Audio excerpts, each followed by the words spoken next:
Azure Fate Sorceress is such a big deal, I kind of have to draft her, don't I? We'll see if I actually build a deck that's decent around her, but she's kind of a card that people are playing a lot of now. Or, well, they're trying to find a way to play her well. So I guess we'll be playing Something Humans today. Some sort of Something Humans. So I take off my shoes over here, and it looks weird when my head goes out of frame. So I would just pick her up. That's pretty simple choice. Looks like Something Humans, either Sapphire Diamond or maybe Ruby Diamond Sapphire. I don't know that you can play Humans without playing Diamond. I don't know if you could really effectively play like Sapphire Ruby Humans in draft. I mean, obviously we've seen Ruby Sapphire do really well when we're playing Gorefeast decks, and that kind of plays some human stuff, elements in it, some Gore Knights and that sort of thing. Oh, Shard of Purpose is okay, Royal Valkyrie is pretty good, Elite Pyromancer is really good for this deck. We also have a Crackling Bolt, which is kind of, tells me Ruby is super open. The removal of the Crackling Bolt seems really good right now. The rest of the cards aren't really that great in Standard anyways. I'm kind of more or less like rare drafting right now anyway, so it feels like I think I'd rather have the Crackling Bolt over the Elite Pyromancer. It's kind of it's pretty close. The Royal Valkyries are really good too, but that kind of forces me into 3 shards right away. I mean, I guess that gives me more options with Azure Fate Sorceress. Chances of seeing another Royal Valkyrie are pretty low. Another Crackling Bolt's pretty low as well. I hate sending a Crackling Bolt and a Pyromancer left, so I'm going to take the Crackling Bolt here. Because if I do that, then I'm gonna lose Ruby on pack 2 for sure. In this pack 2 pick 2, so I think the Crackling Bolt is the right choice to make there. It's much more playable, much more often. So, plus it doesn't commit us to playing all 3 shards. So we've got Meek is pretty good here. Not a lot else that's in our shards. We got a Recovery Specialist, doesn't really do too much. I guess Hypnoscientist isn't bad.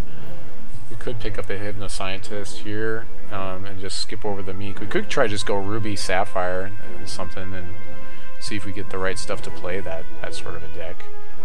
The Fire Soul Wizard's also pretty good, but those go a little bit later anyways, so we should see more of those later. Didn't see us on Skype because I don't know how to search your email address, but hey!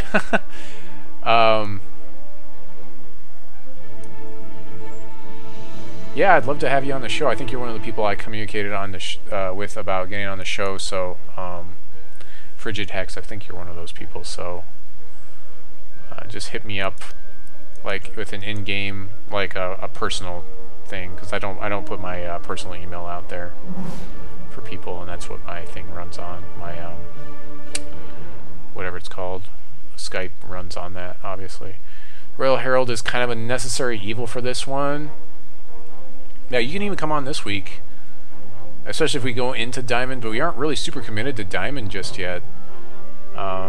The Vanguard of Cerulia is also really good in this deck. It was one that I think I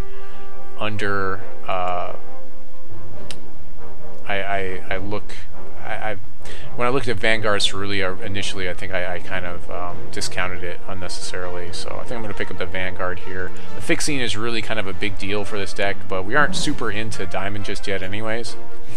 Sly Huntress is another favorite of mine, but I kind of like to have more buffs to play a lot of Sly Huntress. It's still pretty good. She's still pretty good. I mean, I could just go straight up lots of Hypnoscientists. I'm seeing a lot of Hypnoscientists past me. We also have the Immortal Tears is pretty good here.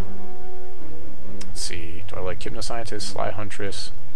Although I guess I do have Azure Fate Sorceress to buff. So maybe I should be going, yeah, crazy. I should probably be going crazy on the Hypnoscientist anyways, because I've got the Sorceress. That seems like I should probably just pick up as many of these as I can to just get the crazy buffs out of Azure Fate Sorceress. That's what I should be looking at, is the synergy there. Do you know if the Frigid Hex, do you happen to know if the test server is still up or not? Because I just didn't get a chance to play on it last weekend, unfortunately. I downloaded everything to play on it, I just didn't. I other plans and stuff going on. Another Vanguard Cerulean is really good here, but I don't think I'm going to see another Royal Herald anytime soon. Subterranean Saboteur. I'm also not seeing a lot of stuff that's like I can tunnel it and then it comes out for a lot. So I feel like I want the fixing right now with the Royal Herald in case I do go into Diamond. But the Vanguard Cerulean is very tempting there.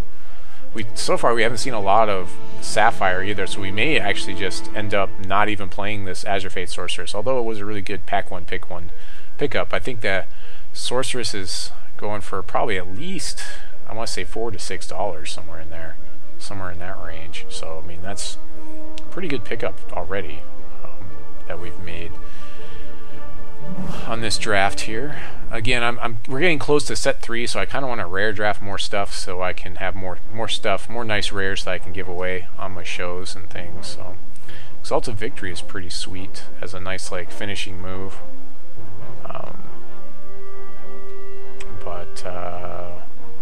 I'm not seeing a lot of Sapphire stuff come through that I like. Meek is also really good as a removal. I think I'd rather have the Exalted Victory though. We aren't going to see a lot of these. Meek is one of them that, like, it's like a 1 of or a 2 of in your draft deck, I think. There we go. We've got the Phoenix Guard Messenger. We also have a Prophet of Ren. It's pretty good, but I kind of want this Messenger right now. I think that's the pick here. I also have Field Tactician's pretty good. It's one that I think is I kind of like undervalue as well. Mortal Decree is really good. Diamond removal, but it's just so expensive. But I think I'm going to go Phoenix Guard Messenger here. I kind of want to start trying to take some of those decent Sapphire cards to...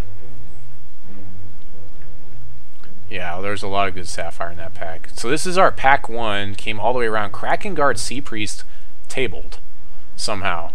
I don't know exactly how that happened. This is the pack that our Azure Fate Sorceress was in, I believe, or it was pack 2. I can't remember. 1, 2, 3, 4, 5, 6, 7. Oh, never mind. This thing didn't table, but it's made it way too far. That Kraken Guard Sea Priest. So our humans deck is looking better all the time right now.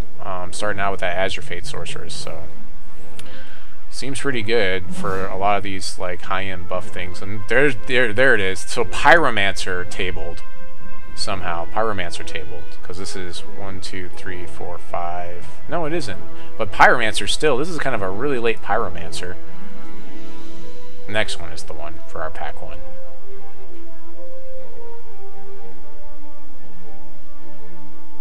So that's 3, 4, 5, 6, 7, 8, 9, 10. Oh, maybe that was our pack 1. The one back. I don't even know. I can't count. So Excavator Hulk also works with Azure Fate Sorceress, so we're going to pick that up here. It's another one we can play on 2. So the basic idea is we're going to play a bunch of things on 2, throw one of our 3 buff cards in play, our Kraken Guard Sea Priest, our Pyromancer, or our Sorceress, and then hope that we're still alive when these things come into play, that we can get the effects on them. So our 2-point cards are like all these really expensive cards that we're going to play and will come into play much later. I do like the Verdict of the Ancient Kings. Is pretty good for protecting our really big drops. Mirthakin is okay. Mirror Magi actually might work in this deck. Spell Shield isn't that great, but this might be...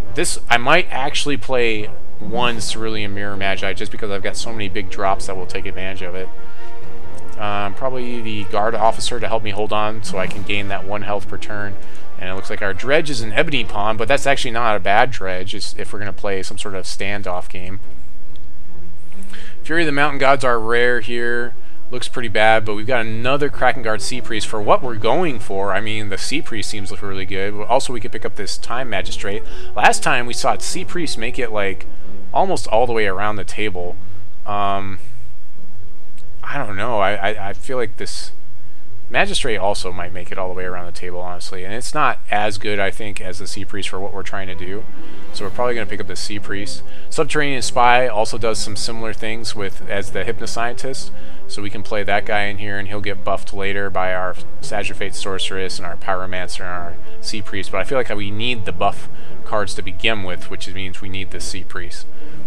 We do need a little bit, like maybe one more fixing card would be nice too. Mind Collar doesn't really do too much for us unless we get a Mind Collar on one of our buff cards, one of our Sea Priest, Pyromancer, or Azure Fate Sorceress. I'm trying to figure out how I want to even gem Azure Fate Sorceress right now. I'll probably give it something like where it gives everything +1/+1 when it deals damage and flying. I'll probably give it something like that. Talisman of the Vitae is not that great in draft at all. Not really a body or anything. Here's another Royal Herald that would be good for fixing. I do tend to like having those. We also have a Prophet of Ren, which does take the buffs off of our guy. I feel like I'm going to see... we saw a pretty late Prophet of Ren, so I feel like I'm going to see those a little later anyways. Mind Collar is okay. Crackling Wit's not that bad, but I think I really want this Royal Herald. We also have Launchpad Specialist, which would be really good for us as well, which would take those buffs, but I kind of want the fixing right now. But the Launchpad Specialist is kind of probably like... Launchpad Specialist and Prophet of Ren would also be decently good picks here. It depends on how risky you want to be on your...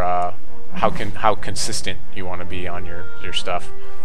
Shard of Purpose is also kind of a big deal for us. There's another Phoenix Guard Messenger. It's okay. It's going to draw us cards. We've already got one. I feel like I want this Shard of Purpose here.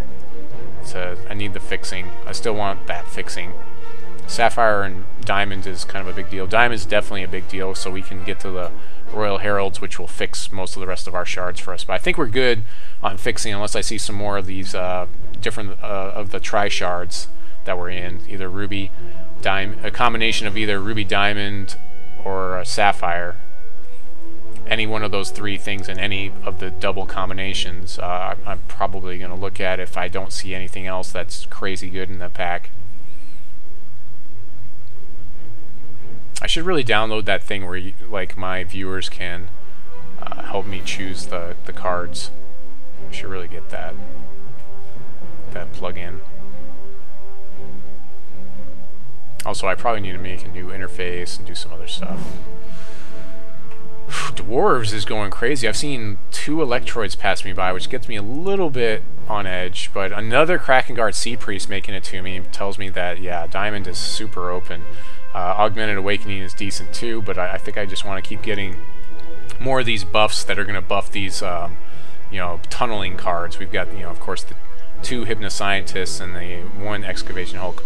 Maybe picking up some more of those tunneling cards wouldn't be too bad here, so we'd have more things to play on turn 2. Not too much we're doing at turn 1. We may not even play this Chimera Guard Officer unless we end up running against some sort of Orc aggro deck. Orc aggro decks typically seem to take these types of decks apart, so we do have to be aware of that. Overtime buy is okay if we could pick up the combo card that goes with it, but we'll probably pick up our Prophet of Ren here. That seems pretty good. Again, picks up all of our buffs, and he's not a bad body by himself, and he gains us health to keep us in the game. Moon Monk's also really good, but that's more like tempo, and we aren't really playing tempo, we're more playing just like the normal, typical humans. I'm going to play really big human bodies that keep buffing everything on my field and eventually get out of range of my opponent. So our curve is probably going to be more like 18, something like 18 shards. So, something like that. Not really seeing a lot that I want here. Here's a scheme. I'll probably pick up this scheme because I'm not really seeing anything here. I'm just going to rare draft the scheme. I'm not seeing anything else, and I don't want to force anyone else out of anything right now. I'm very much aware of that sort of thing, but the scheme doesn't do anything for us in draft. I mean, there's not a lot of actions that... If there was more actions in this set that created bodies... Like scheme would be maybe somewhat playable in draft, but that just doesn't exist. Another recovery specialist. Here's that Subterranean Spy kind of making it around. Again, this does the similar things to what the Hypnoscientist and the Excavation Hulk do. It picks up all the buffs off of our cards, so we'll go and play that guy. Might be kind of an interesting deck to play where you do stuff like this, where like everything gets buffed and you play a bunch of tunneling cards. You know, so your turn 2 is a tunneling card, and then your other cards are just buffs for those tunneling cards. That could be an interesting concept for a constructed deck. I might try to do that this week on the show. Not seeing a lot that I want here. I don't like Killblade Milky Eye. That's like my counter pick here, because he deals with like everything in my deck. I can't really attack through it unless I can fly, and when it attacks into me, I have, you know, a bad chime blocking it unless I have Swift Strike. I don't have any Swift Strike troops right now. Here's that Time Step Magistrate from our pack 1, I believe. Yeah, 1, 2, 3, 4, 5, 5, 6, 7. I believe this is, yeah, so -8. So yeah, this is our pack 1. So Time Step Magistrate tabled. I kind of figured he would. That's kind of cool because now we can use that guy in our deck, and he's decent. Prophet of Ren also tabled, so that's not bad for us either for what we're trying to do. Our top end looks like it's like 6 and 5, but it's really kind of, it depends if we play this Mirror Magi. If we play the Mirror Magi, it's 5. Otherwise, it's mostly these 4-point cards, you know, including our Azure Phase Sorceress. Try to keep the Sapphire Splash down to 1 or 2 cost or higher. Ruby Diamond deck. Yeah, I could see that, sure. Yeah, I could see that being a thing. I'm going to keep pushing out the humans, so I'm just going to take this guy to allow people to get that stuff. That stuff doesn't bother me too much. I mean, I guess I could have taken the Thorntongue Snapdragon. Can be somewhat problematic with the lethal. Almost said the other word. Brutal Bone Cracker is actually a pretty rough card to deal with, so that's one I'm going to hate out there. Hate out that body. Subterranean Saboteur, I guess I'm going to go with this guy because he's more annoying than Maniacal Entrepreneur. Maybe? I'm not sure. Maniacal Entrepreneur might have been worse. Mecha T-Hex, we aren't really going to play either. So we're going to throw him into our dregs. He's not bad if you have like a decent amount of ramp. Even the Cavern Guard, this Cavern Guard is actually not that bad, honestly. Move this Subterranean Saboteur into our dregs. So here we are in our last and final one, and we really can't ask for anything better than Master Theory Crafter in a deck like this, because his Warbots that he puts in play are going to pick up his buff. It's another gemmed card. Seems pretty amazing for the deck we're running, the type of deck that we're running, even though he is a 2 Ruby threshold. But I mean, by the time we get to 5 resources, chances are somewhat good that we should have that 2 Ruby threshold. Other cards we could pick up here is a Sapper's Charge. Is also a favorite. Phoenix Guard Scout's pretty good. Turreted Walls, another favorite. If we were in Dwarves, we could pick up the Scrap Welder's pretty good, but we aren't really in Dwarves at all. Protectorate Sorcerer is pretty good. But yeah, definitely want this Master Theory Crafter for the deck, especially the deck we're running here. Yeah, exactly. Azure Fate plus Master Theory Crafter would be pretty sick. Yeah, ka-chow. Yeah, that would... it's pretty awesome. Repel is probably our pickup here. It's just a nice piece of removal. We could also pick up the Time Ripple, but I want to stay mostly like Frigid Hex is talking about, probably mostly in Diamond. I think you're in my draft, aren't you? You're in the same draft, so you're probably watching some of the stuff I'm doing. Blinding Light is a nice trick, especially because we are trying to stall early, and we can get a lot of good trades out of it. So maybe I should be going with the Blinding Light. Hey, what's going on, Araxor? Just trying to do this draft. It's hard, either Repel or Blinding Light. I haven't actually played Blinding Light a lot, so I'm going to pick up the Blinding Light here, but typically I would pick up the Repel. The biggest problem with the Blinding Light in this particular deck is there's a chance I may not have any troops in play, which would make it very problematic. Buccaneer is probably our pickup here. We can also pick up Mesmerize is a pretty good piece of removal, but Buccaneer is kind of a big deal. Research Librarian is okay. Elimination Specialist is probably not the best for us. Probably much better for that Dwarf player. My cat's thinking about trying to jump into my lap right now. She's crying at me. She doesn't get attention during the day. She just hides from the children as they run around the house screaming. Bloody murder or whatever, you know. Oh, those kids. Oh, okay, it's another guy. Oh, you know who I'm thinking it is? It is the guy that was on my show recently. His name is The Motivation. The Motivation is in my draft, and I think he may be also streaming. So if he is streaming, go check him out as well. You guys can watch him stream and see what kind of picks he's making. They're either screwing me up or helping me out. Most likely they're screwing me up. So we could pick up this Shards of Fate. The Thunderbird is always a good pickup because he just kind of... Thunderbird can just kind of run away with games by itself. Also, Wind Whisper is pretty good. But the Thunderbird does have that double threshold that we talked about. Also, Adamantite Scrivener's okay. But I think I want this Thunderbird just because I know that, like, I may not play him in the main deck, but, like, especially versus the Wild player, Thunderbird just kind of, like, he hits the table and the Wild player's, well, I guess I lose in 5 turns unless I can do something about this. Type of type of a card, you know. And Thunderbird by itself can win games, so just because it's got that rage and evasive flight. Yeah, the Shards of Fate would have been maybe pretty good for this deck, but I feel like my fixing should be good enough. Another gemmed card we can pick up here would be this Mystic of the Tranquil Dream. We'd probably put flying on it. Sometimes I put, sometimes I like to put quick action on it to use it as removal, but I feel like the removal we have is reasonable enough where we won't have to do that. But you know, you can always, especially if you're like Mono Sapphire, you can always throw quick speed, where you can play him at quick action speed and play him in response to an attack, and then all of a sudden you have a blocker that has 2 front end. So yeah, but most likely we'll just throw flying on him and just go with him that way. Even though our Azure Fate Sorceress is probably going to be flying, and whenever it deals damage to our opponent, all of our troops get +1/+1. Even though that's what's going to go on Azure Fate Sorceress, we'll probably still put flying on the Mystic of the Tranquil Dream, because there's nothing to say we will always have the Azure Fate Sorceress before the Mystic. Quick Strider is definitely good for us, especially with the buffs we can throw on it. We also have a Ruby Aura is pretty good. It's a nice little trick. Grimskull Sorcerer is one that I don't know. I never found a great spot for it, except for maybe in Wild and Diamond decks, because it becomes a 2/3 bear for 2. I mean, that's pretty good, but other than that, I don't, you know, really see a lot of use for Grimskull Sorcerer unless you give it the +1/+1 gem. A really late Buccaneer here, although I am tempted to get this Ruby Pyromancer. I feel like Buccaneer is going to do more work for me, especially early on in the game when we really need to stall to get to the late game.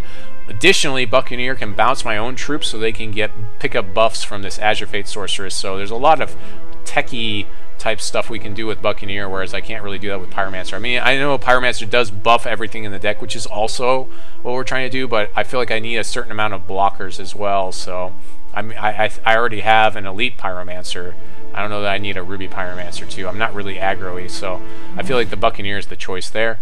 To make really late Shards of Fate here is probably going to be our pickup. We could also take the Infiltrator Bot, but we have a decent amount of evasion. Infiltrator Bot's always a solid pickup. They seem to go pretty late. I don't know sometimes why they're going this late when, you know, some decks really need that nice evasive troop. You know, that singleton that can just kind of like break the stalemate. That Infiltrator Bot does. Also, Infiltrator Bot, pick up the Shards of Fate because of the fixing. Infiltrator Bot also is hard to deal with in some ways because it's an artifact troop, and artifact troops notoriously are immune to a lot of blood removal. Turreted Wall would be a decent pickup. We could also pick up the Phoenix Guard Scout, but I feel like I kind of want this Turreted Wall just in case. Like, I probably won't main deck it, but Reserve seems pretty good. Also, I guess if we happen to play a Turreted Wall after the Azure Fate Sorceress, we have a flying Turreted Wall that deals 1 point of damage to our opponent every turn, and will gain, all of our troops will gain +1/+1 every turn. That's pretty interesting, I guess. Turreted Wall, sure, I'll throw another Turreted Wall in there. We could put the card draw on Azure Fate Sorceress as well, which could be also pretty good. You know, we could go with the card draw. Either one, I think, is pretty good. So it depends on how the deck shakes out. Shield Trainer seems decent for our deck. I feel like I have plenty of fixing. I don't know that I need another Shards of Fate. I'll pick up the Shield Trainer here. I don't even really probably need this Shield Trainer, honestly. Adamantine Scrivener or the Flyer. Probably the Flyer, just in case we run up against Flyers, or in case I need Flyers to get over the top of a wild player or something. Scrivener is okay, but I should have a decent amount of life gain with the... I think I've got 2 Prophet of Ren, so that should be a decent amount of life gain. Bravery is always a nice little trick you can have in your deck if you're playing humans. That's always a nice little, you know, +1/+1 permanently. That seems pretty good. So I have every pawn's not that good, so we'll take the body here, just counter draft that body, and then a Rigid Buffalo is not a bad body actually for a Dredge to pick up at the very end there. So should be a pretty good deck. I've got a lot of options on this deck. I could go a lot of different directions, but I think we're going to try to play the Azure Fate Sorceress, and then if we have to, we'll take the curve down to like, you know, 17 or 16 shards and play cheaper stuff if we're playing against some sort of like orc aggro player or something like that.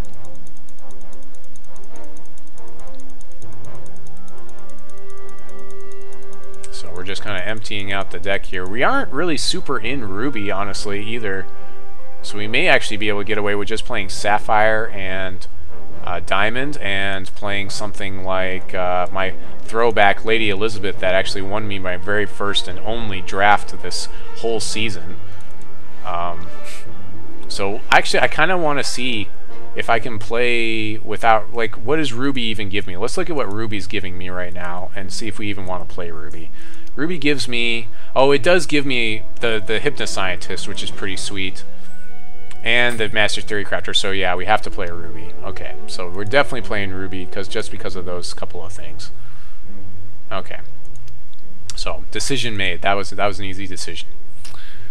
We definitely need our fixing. We definitely want the Sea Priest. We definitely want the Buccaneers. One Pyromancer seems just fine. Vanguard Cerulean is going to be our nice little flyer there. Master Theory Crafter. We'll probably just gem this guy for damage. That's a typical one. We'll go with Destruction. When it enters play, deals damage equal to its power to target opposing champion. So when he plays his dude can deal damage every turn. We'll play one Turreted Wall for now. We've got one Profited Wren right now. Give this guy flying is pretty reasonable. Now we can re-gem these. If we have to, we can throw a lot of Swift Strike out there too. Let's play Flight. We can re-gem these with a lot of different options. The gemming gives us a lot of options. We can re-gem them between matches, so do keep that in mind as well. 2 Hypnoscientists. The Subterranean Spy seems pretty good. Let's see, we're at 18 cards already. We only got room for like 4 more cards. We don't want that Saboteur. He doesn't do anything for us, really. Exalted Victory seems like a really nice end game. Excavation Hulk is decent as a body that's trying to do what we're trying to do. Let's go ahead and gem this. So Azure Fate Sorceress. Yeah, I really kind of want to go with the Solidarity plus the Flying, I think. I could go with Flying, or I could go with the Ruby Gem.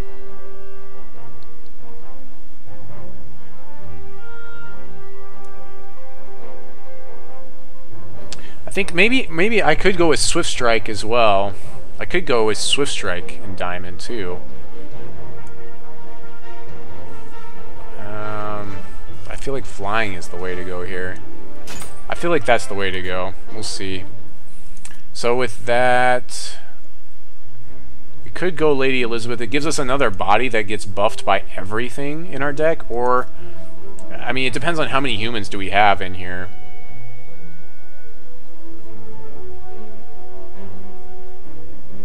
I mean, we've got a decent amount of humans.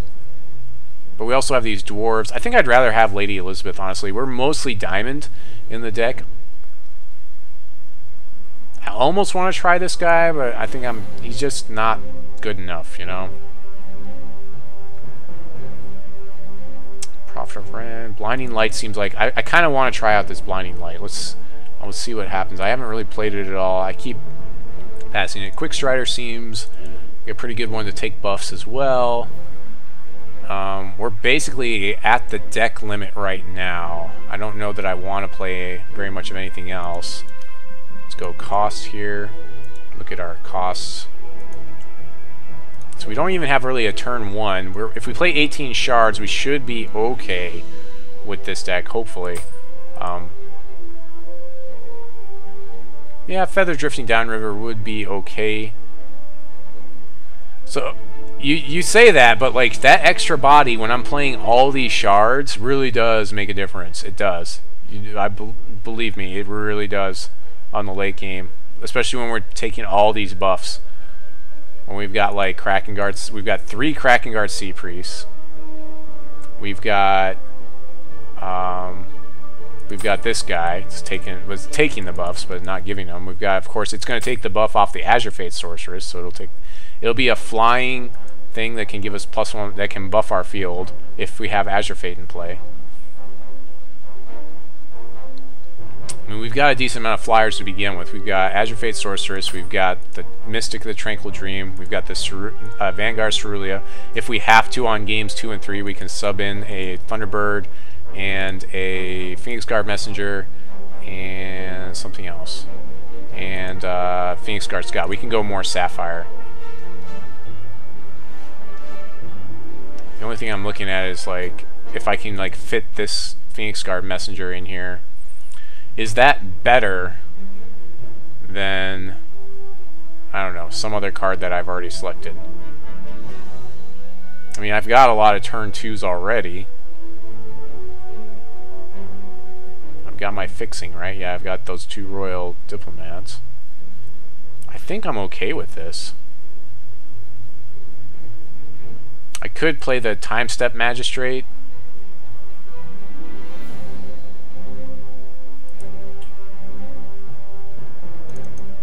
Yeah, Lady Elizabeth is, I think, kind of underrated this season. I think maybe she could have seen more play in draft, especially with the Humans decks, after I tried it out and actually won a draft with her.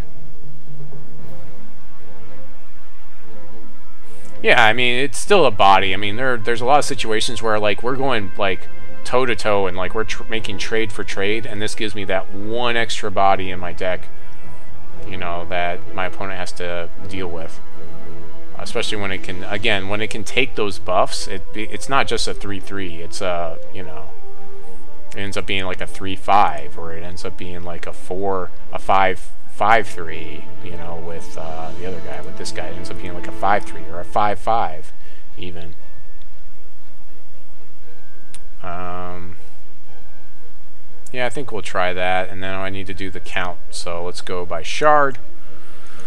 So I'm counting up the icons here, so let's go 1, 2, 3, 4, 5, 6 Sapphire icons. We only got 6 Sapphire. Diamonds, we've got 1, 2, 3, 4, 5, 6, 7, 8, 9, 10. So 6, and then 10, and then 1, 2, 3, 4, 5, 6. So 6, 10, 6. So that also tells me it's nicer to kind of play Lady Elizabeth because there's more chance of me hitting her threshold that I need to do her ability. I believe her ability is double. No, it's just single, which is good. A lot of the Humans, the stuff in Diamond, Sapphire, and Ruby does seem to be single threshold instead of double. So that's always a good thing as well. So we've already got 2 things that give us the Diamond, Sapphire. The Ruby might be a little bit more difficult to get to. Let's see, let's go 3 and 3, and then 4, 4. So just because it's a little bit harder to get to Ruby, I'm going to throw in 1 extra Ruby shard. Although, let's see here, Sapphire, is it earlier? Yeah, a little bit. I'm just going to throw in that 1 extra Ruby shard, and I think this should work. So we've got 7, 8, 9, 10, 11, 12, 13, 14, 15, 16, 17, 18 shards in our deck.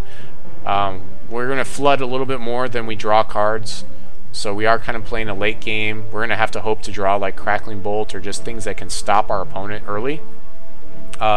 Blinding Light is probably going to be a big deal for this deck because there'll be times when we're going to play it just to prevent lethal damage, and so hopefully we can reestablish board state the next turn, as long as our opponent hasn't like flooded the table with like 5 troops and we're trying to reestablish with like 1 or 2. We should be okay. So I think that's also going to be very helpful here. I think this deck is going to be pretty good. So let's pick a sleeve and yeah, do it. Let's see. Do this Angel sleeve. The King deck sleeve, maybe? There's no Human deck sleeve. Oh, I guess there's this guy. We could go with that guy. Cut Mystic and Spy for Shield Trainer and Prophet. I guess we'll select this sleeve, I guess. Cut the Mystic and the Spy. So the Spy takes the buffs. That's the main thing. We can play it on 2 and it'll take the buffs off of a lot of our things, including the Azure Fate Sorceress. The Mystic... Where's the Mystic? Oh, no, you're not saying Magi. Mystic. Oh, you're saying... Where's the Mystic? I'm missing it. Mystic. Oh, I'm cutting the Mystic. The Mystic's already in there. For Spy and Shield Trainer, Prophet. Why is it having so much issue?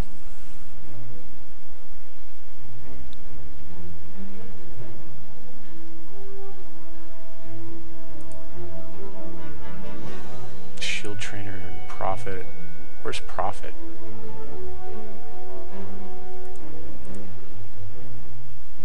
Oh, Prophet of Ren. Another one? I mean, I'll put this guy in there if I end up like in an aggro matchup, like a second one. He's just a little bit tougher to play on 4, and he doesn't do as much as other things. The Shield Trainer's okay, but I don't really feel like I need a 1-drop. He's just another buff, and his buff is... It's good. It's not a bad buff. It's just less relevant. He's less relevant as a card. When I'm playing 18 resources, it just feels like I don't really need to play a 1-drop necessarily.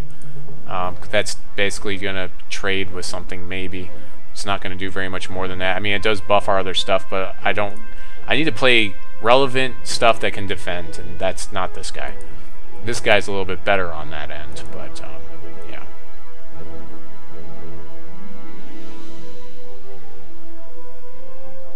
Yeah, well, yeah, we have 6 Sapphire resources. So hopefully we can get to... I mean, the Mystic... Okay, I guess I could probably pull Mystic. I mean, it is a flyer for the Prophet of Ren. Maybe I can deal with that. That's reasonable. I do like having that flyer, but I guess she's flying already, so... Maybe. Yeah, maybe that's okay. It's pretty shaky, yeah. Yeah, it's pretty shaky, I agree.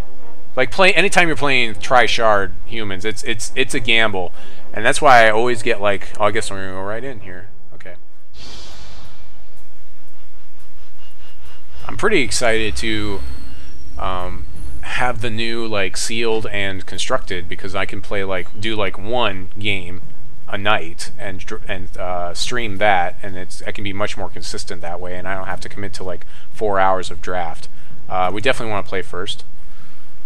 So we got the Vanguard Cerulia, and not great, but we're gonna keep this. We'll be okay. We've got playable cards. We would have liked to have played this guy on 2, but okay, we're gonna keep this hand.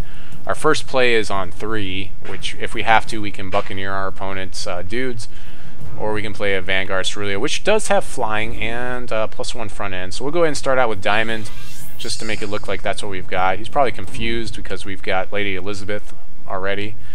He's like, why do you have Lady Elizabeth and you're playing in this draft?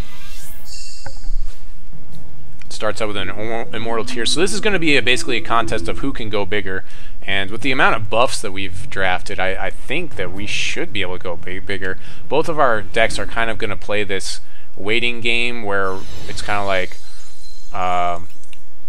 you know, we're going to have a lot of early setup, and then eventually, like, we're going to start coming through with a lot of big damage type things. So we'll probably play the Vanguard next turn. That's probably what we'll play.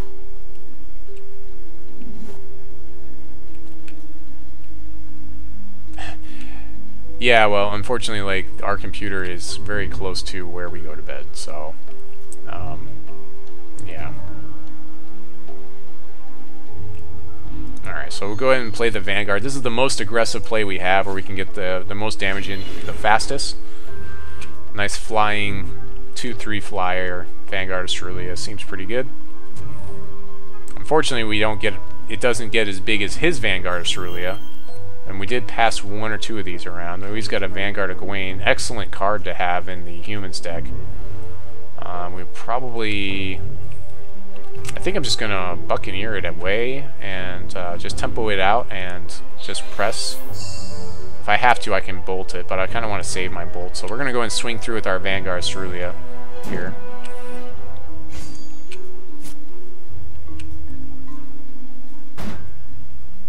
Next turn, we can actually play the... actually, we'll be able to just hardcast the Mesmeric Hypnoscientist next turn. I'm trying to remember if there's some reason why I would want to bury him over doing that. Tunnel him. Enters play. Yeah, so he does what he does anyway. So we'll get the damage in no matter what with Hypnoscientist if we play him next turn. The only difference is if we tunnel him, he comes in with speed, so we can deal more damage maybe. So maybe that is the optimal play, but I don't know. We'll see. Replays his Vanguard. Okay. Buffs him, so all his humans take the buff. Sure.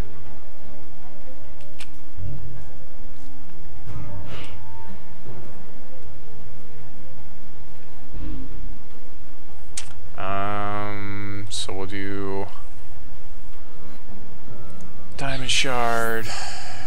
I think I'm just going to get the damage through here. I kind of want to just take care of this guy before he gets too crazy.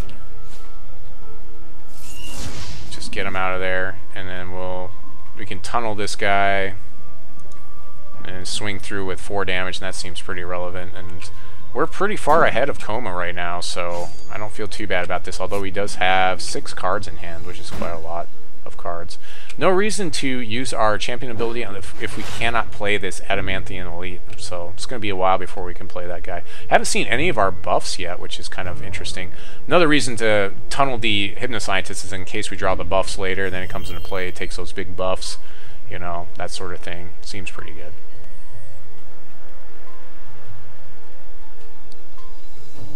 Would have been nice to have seen one of our buffs at least. Okay, Phoenix Guard Enforcer, that's kind of annoying, but that's kind of a bad block for either one of these, honestly. That's debatable. Maybe we'll just swing through with just the Buccaneer.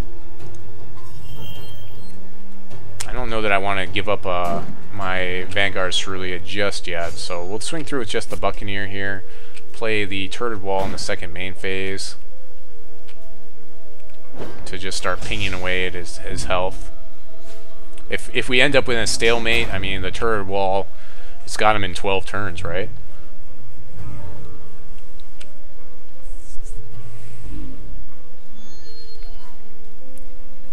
Chances are pretty good he's playing at least 17 resources in there as well.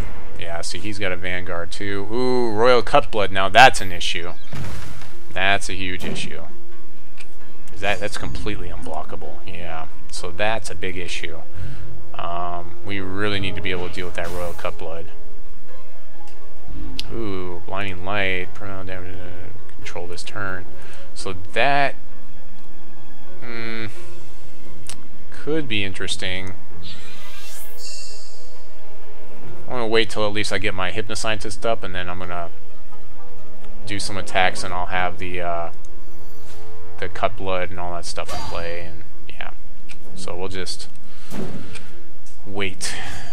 We'll just be waiting and watching here. Buccaneer can be blocked by his Vanguard Cerulean, so no real reason to attack in there.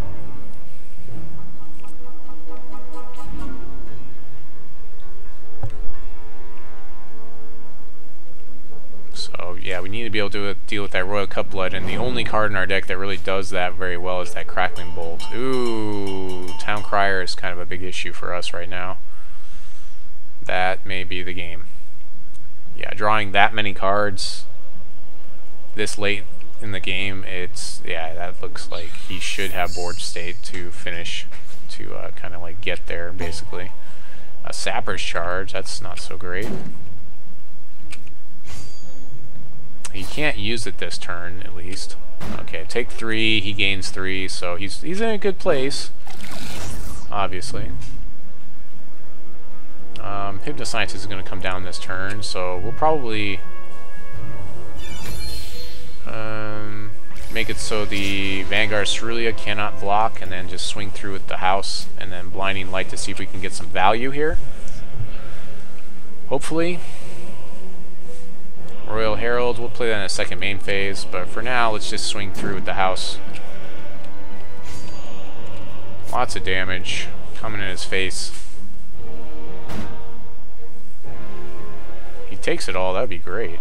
But Blinding Light hopefully here for a nice little trick for us. Now, if he Sappers charges one of our guys, one of these 2 drops, well, actually he can't because he's got 0 resources. So that would have thrown me off because that would have ruined the trick because I would have had a blinding light to prevent the damage, and then he would have been like, well, that changes my blocking completely. Okay, so he's going to do that. I'm going to go ahead and blinding light, so I can save my dudes. At least for this turn. Sappers Charge is going to take down our Hypnoscientist after this anyways, but I'm going to play a Royal Herald. And it really doesn't matter what we choose here. We've got 0 cards in hand, no tricks up our sleeve, but you know, our board state isn't that bad. It would have been nice to have seen one of our buff cards before we played all these dudes. So, I don't know that we can beat a Royal Cutblood, though. Because he swings with it, like, we just... Yeah. He has the Sappers Charge to take care of the one thing that's a bad trade. We can swing with the Adamanthian Elite every turn, but it's not going to be enough. Honestly, the Royal Cutblood by itself is going to carry this game for him, and we can't deal with it. So... might just try to side in more removal that can deal with our Royal Cutblood, because, again, if that hits the table... yeah, we're pretty much toast. Should have held on to my removal a little bit longer instead of spending it on his Vanguard Egwene. Although Vanguard Egwene can also be a big issue for us.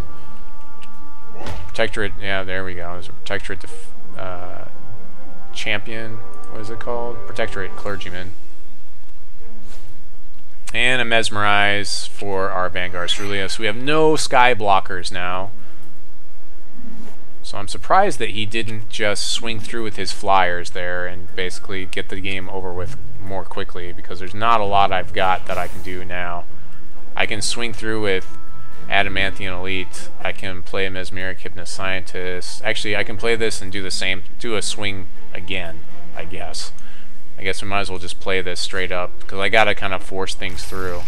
So we'll play this Hypnoscientist, make it so that guy can't block, and then swing with the house again, but we're just too far behind here. We just cannot deal with this Royal Cutblood, honestly.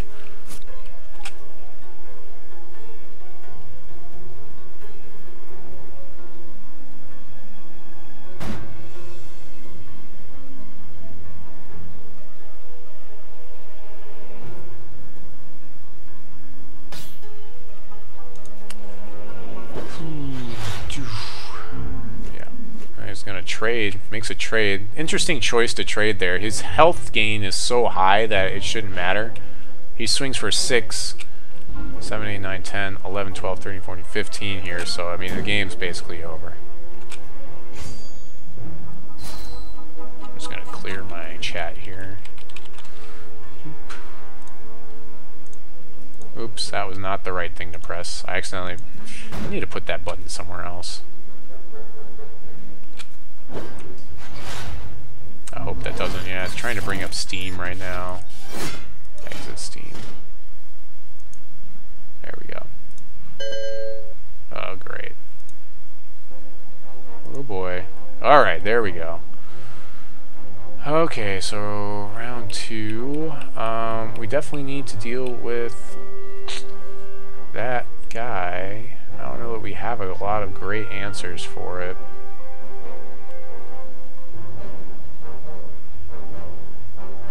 Flyers, I guess, but no, not even flyers really help.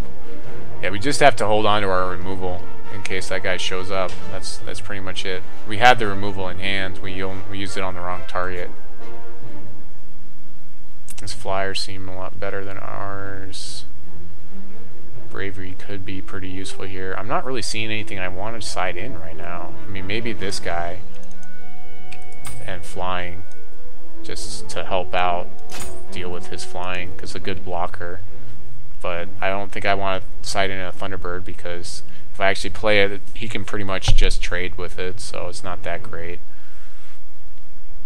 The Prophet of Ren doesn't do too much when he's got that thing in play, when he's got his Cutblood in play. Cutblood is such a great draft card. Alright, I think I'm just going to stick with this. We'll see if I make it to round 2 or not. Although I think it It may have uncharted some of my cards. I guess I'll play first because I lost. I feel like it pulled the... I think it pulled the... No, it left them in there. Okay, that's good. It's a pretty bad hand. We're going to keep it. But we do have shard plays for a little while, so at least we have that. We can play this Vanguard of Cerulia.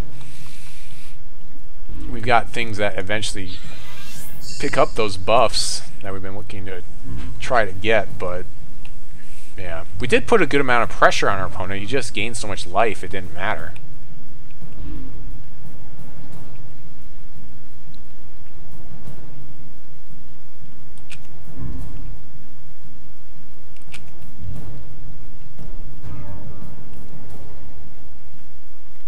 There's Ruby, so I guess we'll go ahead and bury the Hypnoscientist to get him moving along there.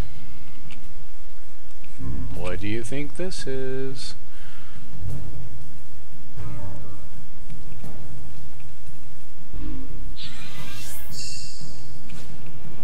Ooh, Royal Herald. I think I did pass one Royal Herald.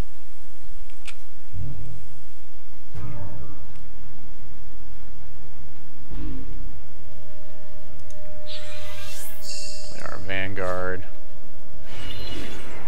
Now we do have Theory Crafter, which is a nice clock as well, even if we can't deal damage, right? You know, if we're at a board where we can't swing in our opponent's face, Theory Crafter does that consistent 3 damage every turn with his robot that keeps swinging away.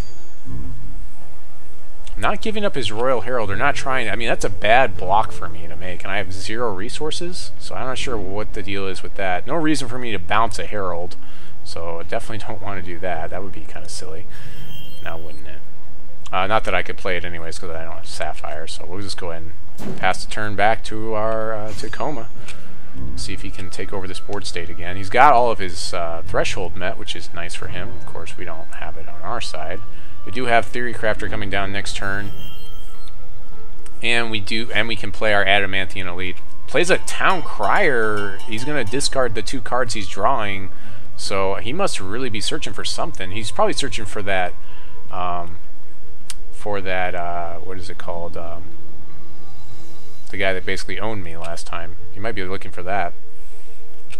Again, swings in. This is still kind of not the greatest block for me to make. And I still pretty bad bounce targets. Town Crier and Royal Herald are both pretty bad bounce targets for me.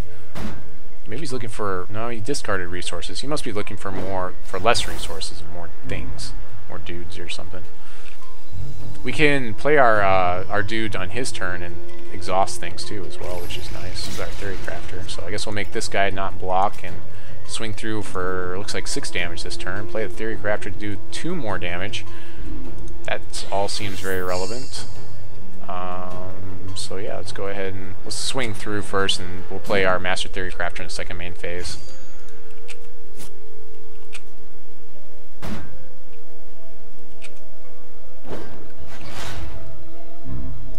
Play our Theory Crafter.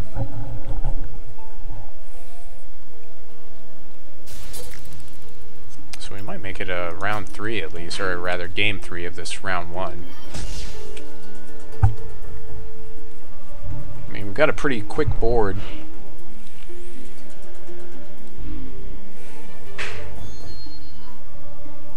We can Buccaneer things out of the way and tempo them. We could Buccaneer our own Hypnoscientist if we wanted to, if we end up with Sapphire eventually. Ooh, he's meeking our Theory Crafter. So he's 2 or less. Wow. Well, not anything I can do about that, unfortunately. It's definitely a good pickup. We did pass a lot of meek around the table. It's good that he didn't waste it on the Vanguard Ceruleas. That's not very relevant right now. Dealing 6 back to my face. It's gonna hurt. So it looks like we're back on the defensive here, as it were. Have no real good attacks to make. And the Theory Crafter was our ace in the hole there, and he just kind of snuffed him out. Turret Wall is not the best, but you know, pretty much have to play it. I guess it's going to stave off some damage. He may not want to make the Hypnoscientist trade. Well, let's see, we can swing for 5. He can swing for 9. We can stave off. So it's like we do 6, he does 6 if he doesn't block this.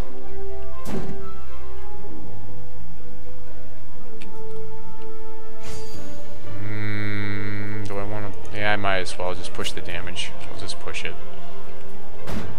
Because I'm doing the damage first. Okay, so he's going to make the trade. So now he does 3 to me, I do a 1 to him a turn. Okay. And I'll have my Adamantian Elite next turn, which can trade with one of his guys if I have to. I can make that trade. Guardian Angel. Ugh. Well, that's not nice for me at all. That's definitely a target I'm going to want to bounce.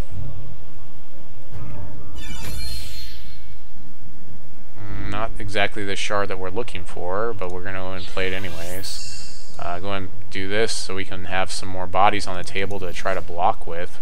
We just didn't draw things in the right order. That's pretty much what this game is coming down to here. We drew a lot of nice buffs to, or we drafted a lot of nice buffs, which we aren't seeing at the proper time, in order to just make this a very relevant match. And so yeah, now we're gonna get owned by this flyer we can't deal with. There's that Royal Valkyr we passed. Can kill my Adamantian Elite. Sure. Seems pretty relevant. It's like everything's lining up for him. Ooh, and a Boulder Toss too. That all seems really good. So looks like this is definitely Koma's game, and this will probably be it for me tonight on as far as on this server. I'm not sure if the test server is up or not. We'll definitely make the trade here now. We need to make some trades, stave off some damage. Taking the 4 in the air.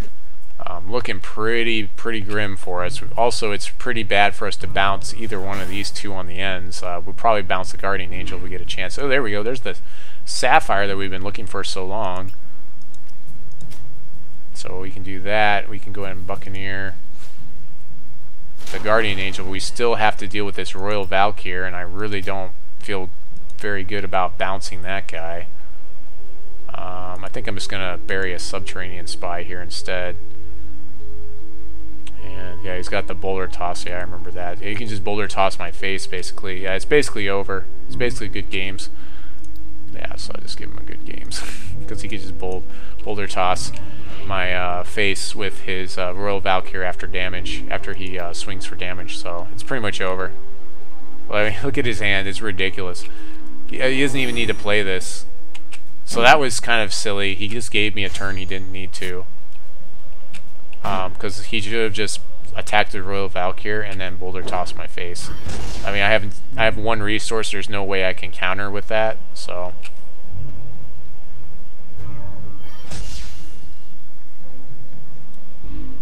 yeah, I mean, there's nothing I can really do here.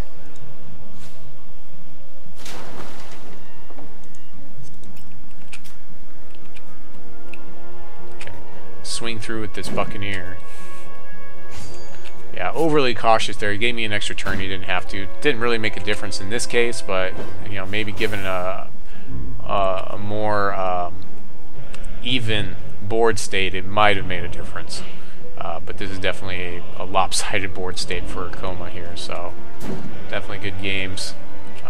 Can't complain. Picked up as an Edge of Fate Sorceress, so you really can't complain about that when you're talking about draft. And you know, of course, I'm sure my wife will be happy because I'll be going to bed at a reasonable hour. So I think I'm going to see if I can get on that test server and open a bunch of packs, make a quick video on that, and then probably go to bed. So we'll see what we can pick up over there.